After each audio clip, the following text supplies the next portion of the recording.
வணக்கம் நண்பர்களே. Super star ரஜினிகாந்தோட அடுத்த படமான தலைவர் 173 இந்த படத்தினுடைய படப்பிடிப்பு வருகிற ஏப்ரல் மாதம் தொடங்கும் அப்படின்னு நம்ம சொல்லியிருந்தோம்.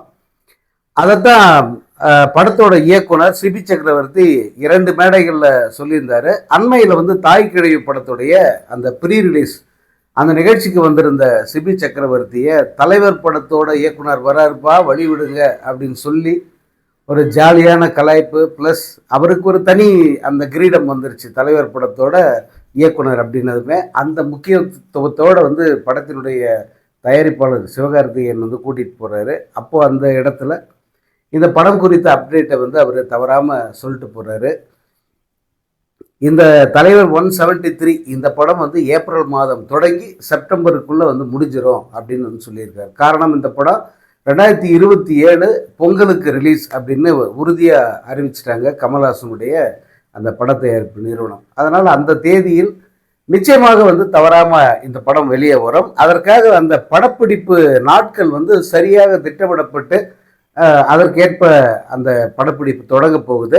ஏப்ரல் மாதம் தொடங்கி அநேகமாக தமிழ் புத்தாண்டு அந்த ஏப்ரல் 14 சித்திரை 1ஆம் தேதி இந்த படப்பிடிப்பு குறித்த அந்த அப்டேட்டை தெரிவிப்பாங்க. அப்போது தொடங்கி செப்டம்பர் வரை கிட்டத்தட்ட ஒரு 5 மாத காலம் இந்த படம் படப்பிடிப்பில் இருக்க போகுது. கிட்டத்தட்ட ஒரு குறுகிய கால தயாரிப்பு மாதிரி தான் அப்படின்னு சொல்லலாம். அதே நேரம் பொழுதுபோக்கிற்கும் அந்த ஜனங்களுடைய அந்த உற்சாகத்துக்கும் குறைவில்லாத ஒரு படமாக இதை தரணும் அப்படிங்கிறதுல அவங்க உறுதியாக இருக்காங்க. இயக்குனர் அதை திரும்ப திரும்ப சொல்கிறார். இப்போ இந்த முறையும் அவர் முன்ன வித்லவ் படத்தோட ப்ரீ ரிலீஸ்லையும் இதே மாதிரி தான் ஒரு அப்டேட் கொடுத்தாரு. அப்போ அவர் உறுதியாக சொன்னது என்னென்னா, இந்த படம் பார்த்துட்டு வெளியே வர்ற சூப்பர் ஸ்டார் ரஜினிகாந்த் ரசிகர்கள் மிகுந்த திருப்தியோடு வருவாங்க, அதற்கு நான் கேரண்டி தரேன் அப்படின்னு சொல்லியிருந்தாரு. இப்போதும் அதையே தான் சொல்கிறாரு.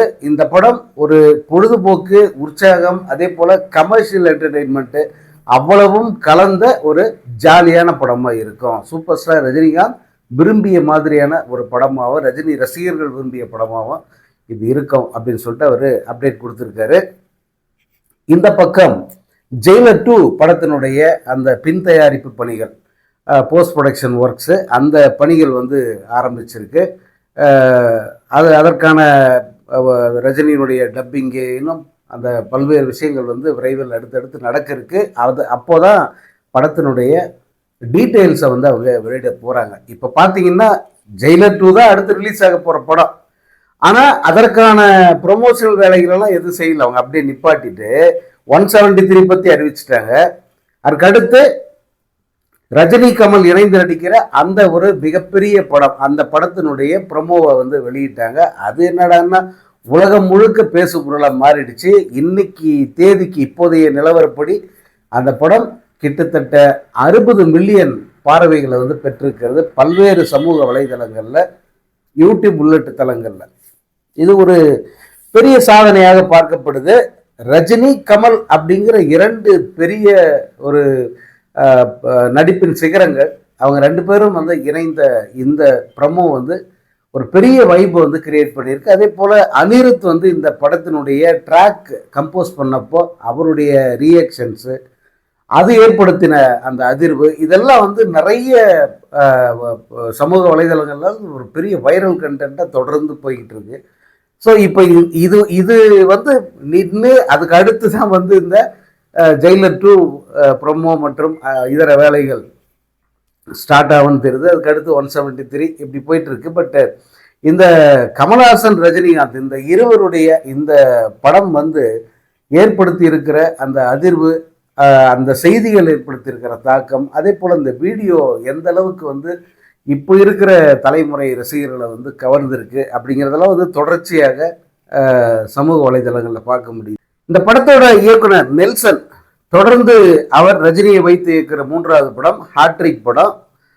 எஸ்பி முத்துராமனுக்கு பிறகு இப்படி ஒரு வாய்ப்பு பெற்ற ஒரு இயக்குனர் அப்படிங்கிற பெருமை நெல்சனுக்கு உண்டு. அவர் கல்லூரி மகன்னா இப்படி ஒரு கல்லூரி மகனை பார்க்கவே முடியாதுறாங்கிற அளவுக்கு எந்த ஒரு தகவலையும் கசிய விடாமல் ரொம்ப கான்ஃபிடென்ட்டாக, அதே நேரத்தில் ரொம்ப ரொம்ப ரகசியமாக ஒவ்வொன்றுத்தையும் அப்படி வச்சுக்கிறது பாதுகாப்பதில் வந்து மிகப்பெரிய ஒரு கலைஞனாக திகழ்கிறார். ஏன்னா ஒரு இயக்குனருக்கு அதுவும் சினிமாவில் இந்த ரகசிய காப்பு அப்படிது ரொம்ப ரொம்ப முக்கியம். இது ரகசியமாக வச்சு என்ன சாதிக்க போகிறீங்கன்னா அதுதான் இந்த படத்தினுடைய அந்த படத்தின் மீது ரசிகர்களுக்கு அந்த கியூரியாசிட்டி இருக்குல்ல, ஒரு எதிர்பார்ப்பு, அடுத்து என்ன அடுத்து என்ன அப்படின்னு கேட்க வைக்கிற அந்த டெக்னிக் இருக்கு இல்லையா, அதை வந்து இறுதி வரைக்கும் மெயின்டைன் பண்ணணும். அதான் முக்கியம். இப்போ இது நான் கம்பேரிசனுக்காகவோ அல்லது திட்டுறதுக்காகவோ நான் சொல்ல. இப்போ நீங்கள் லோகேஷ் கனகராஜ் எடுத்துக்கிட்டீங்கன்னா இந்த கூலி படத்துக்கு ஆரம்பத்துலேருந்து ஏதோ பெரிய ரகசியத்தை காத்துக்கிட்டு இருக்கிற மாதிரி வந்து அவர் ஒரு சீன் கிரியேட் பண்ணுறதா, நான் சமூக வலைத்திலேருந்து விலகி இருக்க போகிறேன், படம் ரிலீஸ் பண்ணுற வரைக்கும் நான் எதை பற்றியும் பேச மாட்டேன், இப்படி அப்படின்னு சொல்லிட்டு இருந்தார். ஆனால் திடீர்னு பார்த்தா யாரெல்லாம் ரஜினியை ஏற்று பேசுகிறாங்களோ, அது யாரெல்லாம் ரஜினி விமர்சனம் பண்ணுறாங்களோ, அல்லது யாரெல்லாம் இதே லோகேஷ் கழுவி ஊற்றுனாங்களோ அவனுங்களெல்லாம் கூப்பிட்டு வச்சு இவர் பேட்டி கொடுத்தாரு. அந்த பேட்டி வந்து ரஜினி சொன்ன மாதிரி விடிய விடிய ஓடுற ஒரு பேட்டியாக, படுத்துட்டு பார்த்தா, நின்றுட்டு பார்த்தா, தூங்கிட்டு எந்திரிச்சு பார்த்தா, அப்போ கூட ஓடிட்டு இருந்தது. அதில் எல்லாத்தையும் உளறிட்டார். என்னென்ன என் சம்பளம் 60 கோடின்ற வரைக்கும் வந்து உளறி வச்சுருந்தார் லோகேஷ் கனகராஜ். ஒரு ஆஃப் பைக்டு மைண்டு இருக்கிற ஆட்கள் வந்து இப்படித்தான். அதாவது என் வாயிலேருந்து நீங்கள் எதையும் பிடிங்கிற முடியாதுங்க. ஆமாம், அந்த படத்தில் ரஜினி சார் நடிகர்னு சொல்லியிருக்காரு, ஆனால் அதை என் வாயால் சொல்ல மாட்டேங்க அப்படின்னு அந்த மாதிரி ஒரு கேரக்டர் இருக்குல்ல, அது போல தான் லோகேஷ் கனகராஜ் எல்லாம். அதனுடைய விளைவு தான் வந்து அவங்களுடைய வெற்றியினுடைய அளவு என்ன அப்படிங்கிறத வந்து நீங்கள் பார்த்துருப்பீங்க. அது ரொம்ப ரொம்ப லிமிட் ஆகி போச்சு. இப்போ இனி அப்படி ஒரு உயரத்தை வந்து லோகேஷ் கனகராஜ் எட்டுவாரா அப்படிங்கிறதெல்லாம் சந்தேகம். ஆனால் நெல்சன் பாருங்க, இது தமிழ் சினிமாவில் அரை நூற்றாண்டு காலத்தில் யாருக்கும் கிடைக்காத வாய்ப்பு அவருக்கு கிடைச்சிருக்கிறது. ஏன் கிடைக்குதுன்னா ரஜினி அப்படிங்கிற ஒரு மிகப்பெரிய நடிகர், இந்தியாவின் மிகப்பெரிய, ஆசியாவின் மிகப்பெரிய, உலகின் ஒரு மிகச்சிறந்த மிகப்பெரிய நடிகர். அவரை இயக்க போறாரு. அப்படி இயக்க போக அந்த ஒரு எக்ஸைட்மெண்ட் இருக்குல்ல, அந்த எக்ஸைட்மெண்ட் உள்ளுக்குள்ள இருந்தா கூட வெளியே வந்து அவ்வளோ கண்ட்ரோல்டாக வார்த்தைகளை விடுறாரு.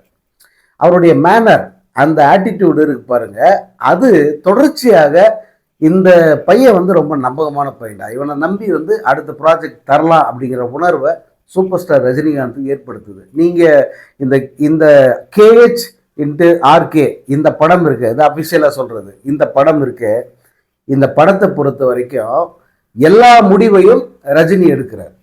ஏன்னா கமல் சார் வந்து என்ன சொல்கிறாருன்னா, இது இயக்குனர் யார், தயாரிப்பாளர்ன்றது அவங்க இணைந்து எடுத்த முடிவு தான், இயக்குனர் யார், கதை, இதையெல்லாம் டிசைட் பண்ணுற அந்த முடிவு பண்ணுற அந்த பொறுப்பை வந்து ரஜினிகாந்த் கிட்டே விட்டுறாரு. ரஜினி தான், ஏன்னா லோகேஷ் கனகராஜ் கொடுத்த கதையை அவர் ரிஜெக்ட் பண்ணிட்டார். வேறு இயக்குநர்கள் சொன்ன அந்த கதைகள் அது எல்லாத்தையும் வந்து ரிஜெக்ட் பண்ணிட்டார். அவரை பொறுத்த வரைக்கும் வந்து அவர் மைண்டுக்குள்ள சரி இந்த பையன் வந்து சரியா இருப்பான் அப்படின்னு நினச்சி அவர் நெல்சனை கேட்குறாரு, இதற்கு கதை இருக்காப்பா, நாங்கள் 2 பேரும் சேர்ந்து பண்ணுற கதை இருக்கான்னு கேட்குறாரு. தயங்காமல் சொல்கிறார், இருக்கு சார்ன்ட்டு. சொல்லு பார்ப்போம் சொல்கிறார். இந்த ப்ரொமோ ஷூட்டு இது எல்லாத்தையும் கேட்ட உடனே ரஜினிக்கு மிகப்பெரிய நம்பிக்கை வருது. உடனடியாக அவர் நெல்சனை எப்போதும் வந்து ஃபிக்ஸ் பண்ணிட்டாருன்னு சொல்கிறாங்க. இந்த கூலி படம் ரிலீஸ் ஆன கையோடே வந்து இந்த படத்துக்கான இயக்குனராக அவர் நெல்சனை ஃபிக்ஸ் பண்ணிட்டு தான் சொல்கிறாங்க. அதை கூட வந்து அவர் வெளியே காட்டிக்கவே இல்லை, எந்த இடத்துலையும் காட்டிக்கல. ஆனால் பத்திரிகையாளர்கள், சமூக வலைத்தளங்களில் அது செய்திகளை வந்து கசிஞ்சது. அப்போதும் அவர் வந்து அமைதியாக தான் இருந்தார். கடைசியாக அந்த தயாரிப்பு நிறுவனம் அந்த போஸ்டர் ரிலீஸ் பண்ணுற வரைக்கும் நெல்சன் வந்து எந்த இடத்துலையும் முந்திரி கொட்ட மாதிரி வந்து எதையுமே வந்து அவர் வளரல. இதுதான் வந்து ரஜினி மாதிரியான உச்ச நடிகர்களுக்கு இந்த மாதிரியான கான்ஃபிடென்ஷியலான ஒரு டைரக்டர் வந்து ரொம்ப தேவைப்படுறாங்க.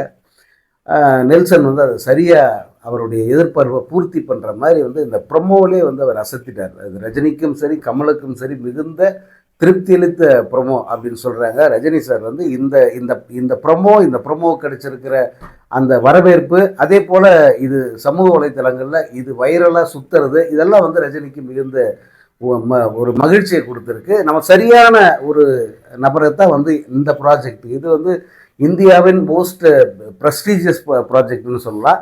இந்த ப்ராஜெக்ட்டுக்கு நம்ம சரியான ஒரு ஆளத்தான் போட்டிருக்கோம். இந்த படம் நல்லா வரும், இதோட அவுட்கம் வந்து நம்ம எதிர்பார்த்த மாதிரி இருக்கும் அப்படின்னு ரஜினி சாருக்கு ஒரு உற்சாகம் வந்திருக்கிறதா சொல்கிறாங்க. அதை நம்ம பார்க்குறோம். அவர் போகிற இடத்துல அவர் பேசுகிற விதத்துல எல்லாம் வந்து நம்ம அது புரியுது. இப்போதைக்கு இந்த ப்ரமோவுக்கு கிடைச்சிருக்கிற இந்த அபரிமிதமான வரவேற்பு அந்த படத்துக்கும் இருக்கும். இந்த 2 படங்களும் வந்து இப்போதைக்கு அப்டேட்டுங்கிற அளவுக்கு தான். இந்த 2 படமும் 173 அண்ட் இந்த 174 ரெண்டுமே ஒரு அப்டேட்டு, அவ்வளோதான். ஆனால் ஒரிஜினலாக வந்து நம்ம பேச வேண்டிய படம் எதுன்னா ஜெயிலர் 2. இந்த படம் தான் வந்து இப்போ இன்னும் அடுத்த சில மாதங்களுக்கு பேசு பொருளாக இருக்கணும். அடுத்த ஆகஸ்ட் வரைக்கும், ஆகஸ்டில் இந்த படம் ரிலீஸ் ஆகுது. ஸோ அது வரைக்கும் வந்து இந்த ஜெயிலர் 2 பற்றிய அப்டேட்ஸ் தான் இனிமேட்டு வந்து தொடர்ச்சியாக வரும். இந்த 2 படங்களை பற்றிய அப்டேட்ஸ் சரியாக இந்த வாரத்தோடு நின்றுடும் அப்படின்னு நினைக்கிறேன். இதற்கு அடுத்து பார்த்தீங்கன்னா இந்த 173 கமெண்ட்ஸ், அதாவது ஷூட்டிங் ப்ராசஸ் வந்து அது ஸ்டார்ட் ஆகும்.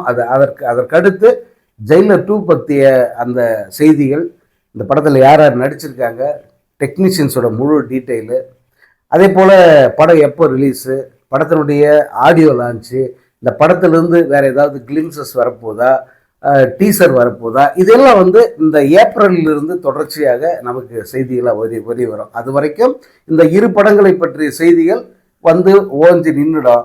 ஜெயிலர் 2 தான் இனி நம்ம பேச போகிற படமாக இருக்கும். அந்த படம் மிகப்பெரிய பேசு பொருளாகவும் இருக்கும். ஏன்னா அந்த படத்திலும் மிகப்பெரிய ஸ்டார் காஸ்ட் இருக்குது. அதே போல் மிகப்பெரிய நம்பிக்கை இருக்குது அந்த படத்தின் மீது. அடுத்து இந்த படம் சாதிக்கும், அந்த படம் சாதிக்கும், அடுத்து இந்த படம் தான் அப்படின்னு ஒவ்வொரு படத்தை பற்றியும் நம்ம நம்பிக்கையோடு பேசுகிறோம். ஆனால் அந்த படம் அதை சாதிக்காமல் போயிடுது. அந்த குறையை ஜெயிலர் 2 பூர்த்தி பண்ணும் அப்படிங்கிறது இப்போதைய நம்பிக்கையாக இருக்குது.